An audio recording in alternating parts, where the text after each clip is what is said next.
Hi everyone, and hope everyone's doing good. So thank you for tuning in, much appreciated. Hope you're all having a good year. So we are almost through the end of it, and we will see what next year brings. But once again, thank you for watching and subscribing and comments and conversations and everything. So I do enjoy that sort of thing. I wanted to share. I was I've been trying to have more fun with this whole practicing with like psychic or spiritual abilities, right? So, and part of my frustration is accuracy because there'll be like times where I'm just hearing very loud and clear. Sometimes I hear nothing at all, or it's like garbled. And there's different reasons for that I explain in other videos, but and then sometimes I feel like I'm having a fluid conversation and it's completely incorrect. So, and really, just to kind of summarize, a lot of it can come from yourself or even surrounding interference, for example. So it could be, remember, your soul is a database of compact energy and experience and information. So there's a lot of information in here, and it's very fluid. It's like when you throw a rock in a pond and the water ripples. That's a good analogy for how easy it is. Your soul or your database or your information, it's literally just like emanating information. A lot of times it can be contained, but it doesn't take much for even like a loud sound. Say there's a sound, physical sound, just a few feet away from you. It literally can have a ripple effect, and information can go, uh, rippling in one direction and just like activate that information out of your soul. Thankfully, we don't lose it, or our memory helps retain that. But yeah, this information, and really, you can even talk with yourself. It's kind of irritating sometimes because it's hard to shut off. But it's just like, because remember, when we summon up thoughts in words and everything like that, we are literally creating the words that form in our head. But there is literally subtle levels of chatter that's occurring. Like your soul is really, it's like a computer. It activates information. You can talk to yourself just like talking to another person once you start to hear this kind of energy, and that can get in the way of things. Energy from like the radio or television or people around you, or all different sources can kind of interfere with this. So some people are really good at this. I'm not. I've said it a million times, but when it's accurate, I get really excited. I get really frustrated when it's not. So that level of clarity is what, well, of course, should be the point of any form of communication, is accuracy and clarity. But so I try to have fun with it. Sometimes it's kind of frustrating, and I try to practice. And sometimes I've played with playing cards. That's a great way to do it because you can ask for, what is this card? What is this card? And it's crazy because sometimes I'll be right on, like, oh, it's a joker. Flip it over, oh, it's a 8 of clubs and flip it over. And other times it's like 4 of diamonds and it's like a 3 of spades. And I'm like, what the hell? So sometimes it's just way off. But anyways, before I get too far off topic, so just a little while ago I was watching TV, and I thought this would be fun practice. And I was watching Pawn Stars. I don't know if you guys have seen that show, but it's a really fun show. The original dad of the owner, Rick, Rick's the current owner, but I think he's a junior. You know what? I'm going to have to look that up. Yeah, so it is Rick, and then his dad's also Rick. So they call him the old man. The guy, he dresses like an old school. I love his style, actually. He's got like old gangster cars and like suits that he wears. I like it. So, but he was cool. But he passed away in 2018. So he's in the afterlife. Quick note too, one nice thing that I've learned over the years of practicing is anybody is accessible and willing to talk to you. So 24/7. Remember, where all things are possible and there's infinite life and time, so is infinite. So they're awake at all times, and if you speak different languages, there's the ability for them to communicate seamlessly and instantaneously in your language, no matter what. So that's a nice feature of communicating with those who have crossed over, or any being from any culture, any spiritual being or deity or anything, that they can all speak your language. But Rick, though, he's American. I'm an American. We both speak the same language. So I was watching Pawn Stars. It's on like 24 hours on rerun on one of these on Samsung TV, I think. So I was like, oh, you know what? This would be fun to talk with him about it. And then he can like help me, because your memory is, not only your memory is refreshed and can be immediately accessed much more. Remember, everything is made whole and is perfect.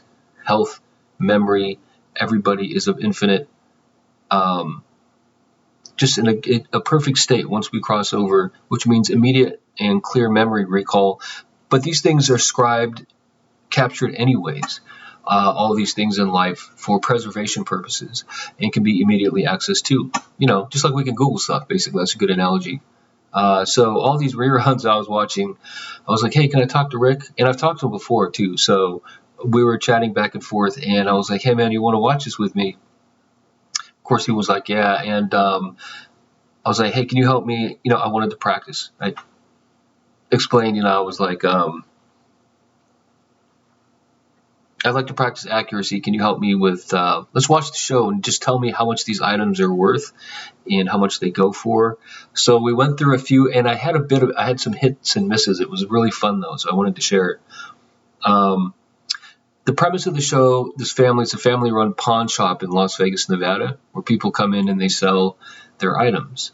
And a lot of times, if they don't know what it's worth, there's a lot of experts in and around the area that come in to appraise the items for the customers, and then the shop will make an offer or they won't. But this is how our conversation started out. I don't know if you guys watched the show, but those who do, it's run by Rick, not the old man. That's what they call him. The old man who passed away, but his son, and then his sons as well. So the old man's grandsons. And one of his grandsons, Corey, has a best friend named Chumley. And he's just completely clueless. He's just not very smart.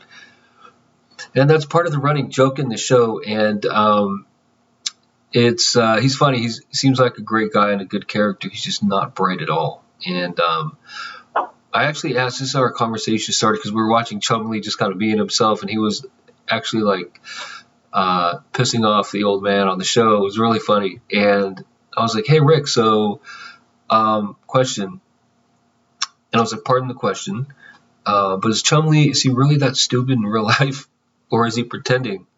And the answer I heard was, yeah, he said he actually is, though. He said, yeah. He actually is that stupid in real life. And I was like, wow, okay. So it's not an act. And you can kind of tell, I think, but that's the confirmation I heard. So the first guy who walked in the shop, he had a banjo, and it looked expensive. And the guy was like, this thing's worth like $20,000. I was like, whoa. And the guy who brought it in, they always think it's worth more than it's worth. And here's a good example of how this energetic interference works. So it looked beautiful. It had like this green, and it was like pearl or gold, I don't know, something like that. But it wasn't like genuine, or it would have been worth a lot more based on the materials alone. And the guy was like, yeah, I think it's worth like maybe 15, 20 grand, but I want to see how much they have to say. And then I thought I heard, I asked Rick, is it worth that much? And he said, no, it's not. And I was like, well, how much was it worth? And then I thought I heard a couple, and then I was like, a couple thousand, or like a couple hundred, and then I didn't hear anything after that. So, but I kept asking like how much, and then I heard 4. So, since I heard the word 4 after that, after a little bit of silence breaking through, and I was like, 4, okay, got it. And then so I was like 400, $4 grand. Turns out, so they offered him $400 for the banjo, and I was like, oh. I was like, so I heard that right. But initially I heard a couple. And there's a couple of reasons for that. He could have been saying, well, actually 400 is correct. And I heard correct, but co actually turned into couple. These words, they're very fluid. They can change immediately. When Rick's talking to me, it's almost like he's hearing multiple people talk to him sometimes, because even if I'm silent and I'm focusing, if he asks me a question, my database, my soul can hear it and answer him as if it's me speaking telepathically, So it's just as easy, even if I'm not aware of what's going on, if my database could be, it's a reflection of you. And I get excited sometimes with these conversations. So he could be hearing me say, how much is it? 10 grand, 20 grand? And then, oh, that's true. Oh, cool. And then, oh, it's not. Okay. And he's like, his response actually engages that, if that makes sense. And he can actually be talking to 2 or 3 versions of the same person, me, but I'm not hearing a word. But what I do hear is the words I send and what I project. It's possible you could tune into these different subtle levels of conversations that are happening. That's why it's hard for me to keep track of, because it literally, multiple conversations could be emanating off you just by your database being engaged. So it's just like literally talking to yourself or hearing your own thoughts. So there can be even confusion for them about who's saying what sometimes. So I think that's one important reason why calmness and silence is a good place to be in when you channel, because the more excited your energy is, the more it's kind of like it can be flying off you, literally. So if things are more stable and quiet, it's better for both parties involved, which I think is funny, because sometimes it's confusing for both people.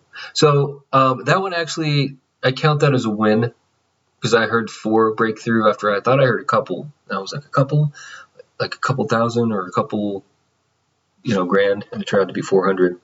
So after that, this guy came in with a book signed by Richard Nixon. This one was way off. Okay, so the guy said it was worth, what did he say?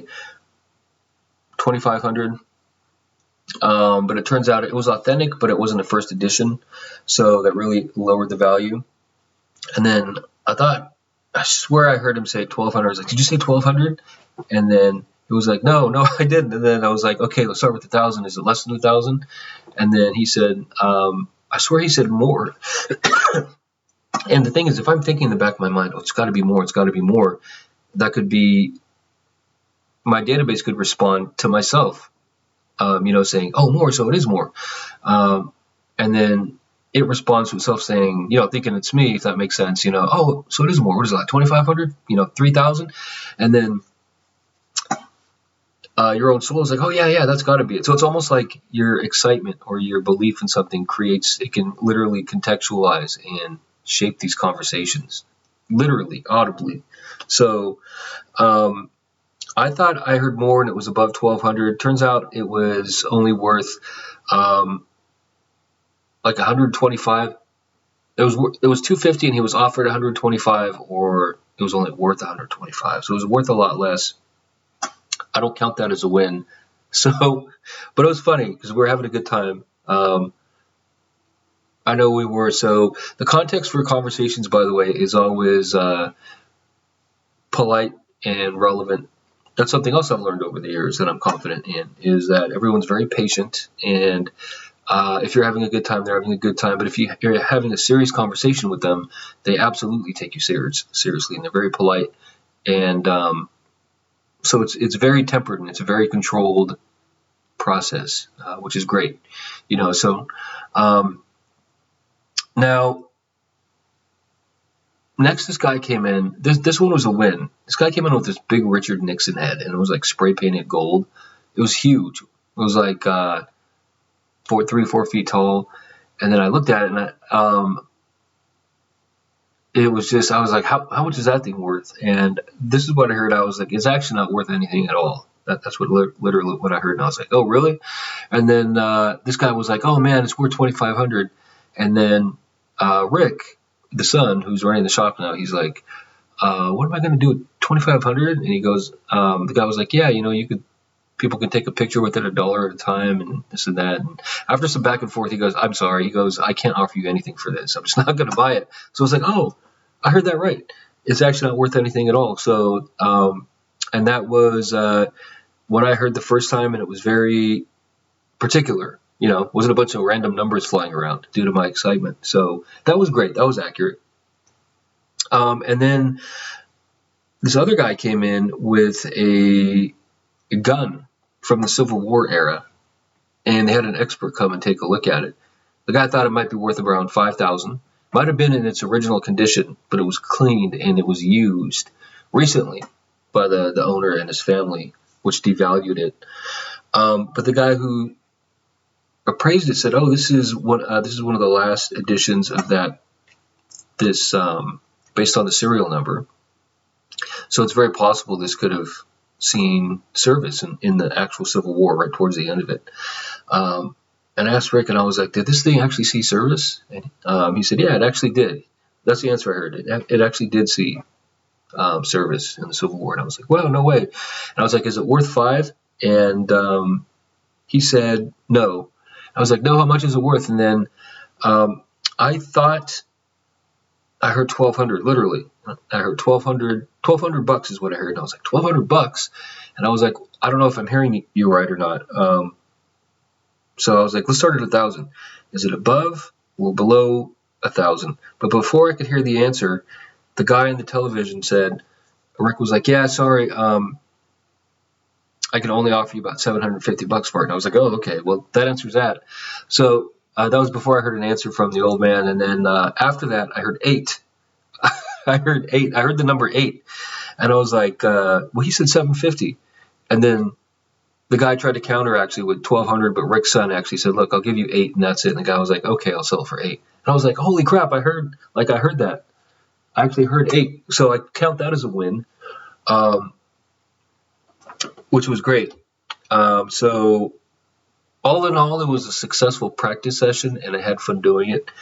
And it's more fun than trying to. It's fun for me, anyways. It's important to have fun conversations because sometimes when I'm trying to learn about the more serious topics or talk about, say, whether it's crime solving or say more serious topics, topics such as people's life stories or what they've been through, it's frustrating for me that the wrong answer can come through because I want to give it the utmost respect and attention it deserves, and I don't like being wrong in those cases. And it can be very stressful, believe it or not, sometimes. So I found this to be a good way to practice and keep things kind of lighthearted and less stressful. So I'd like to do more of that and kind of hone my abilities, hopefully, and see how that goes. And I'll share more of these funny stories with you as they come across them. I think it's great. So it's great to share them with people too. So yeah, that's it. That was my experience tonight, actually. And I just wanted to let you guys know. So,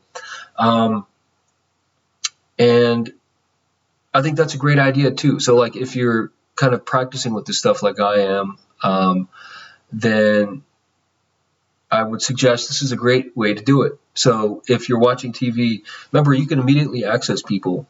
They are all willing to talk to you and are very nice and patient in my experience. So thank you for that, Mr. Old Man Rick. So for your time tonight with that. And I had a good time. I know he did too. So yeah, try that. Try playing with cards. Try watching television to get the right answer. So there's certain things. Not everything is immediately available. Like for example, there's certain things you can't always get from the afterlife. So let's say, for example, you're watching someone on television. Things are private, just like they are down here. For example, if someone's pregnant, no one in the afterlife, unless they know without a doubt, like what the gender of the child is, or if somebody had a certain medical condition, but it wasn't, known by anyone except for doctors, for example, or the person who passed away. This is private information unless that person shares it with you or someone else happens to know it that also willingly shared it. So what's called the Akashic Records, or what stores, that's a term for like everything that's scribed or preserved here for access for reasons of preservation and later accessing in the afterlife, or here, down here too. Not everything, there are privacy rules, in other words, is my point. So, and sometimes people can still get the accurate information, like I was describing earlier. You could be talking with the person's soul. It's as if you're having a conversation with the actual person. You can actually literally talk to someone's soul, just like a computer, and get information from it. Because remember, it's the same way that people share information with us. It just goes through their thought process first before they say it out loud.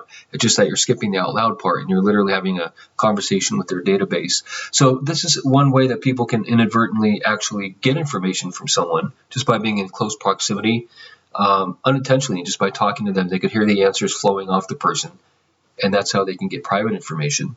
Not being accessed by anyone in the afterlife or spiritual guides or angels or anything like that. They don't do that. So there's very strict rules for that. So that's important to point out. So there are limits for that. But watching television, stuff like this is clearly allowed.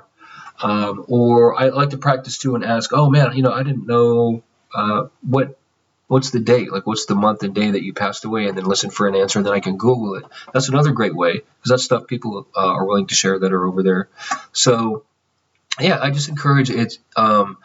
It's a great way to practice unless you're really good at it already. But even if you are, it's a fun way to practice and kind of hone your abilities as well. So, okay, well, anyways, thank you for watching. Just wanted to share that. Let me know your ideas or thoughts or experiences too would be great. Any experiences you may have had in the comments as well. And I appreciate you watching as always. So you guys take care, and we'll see you later.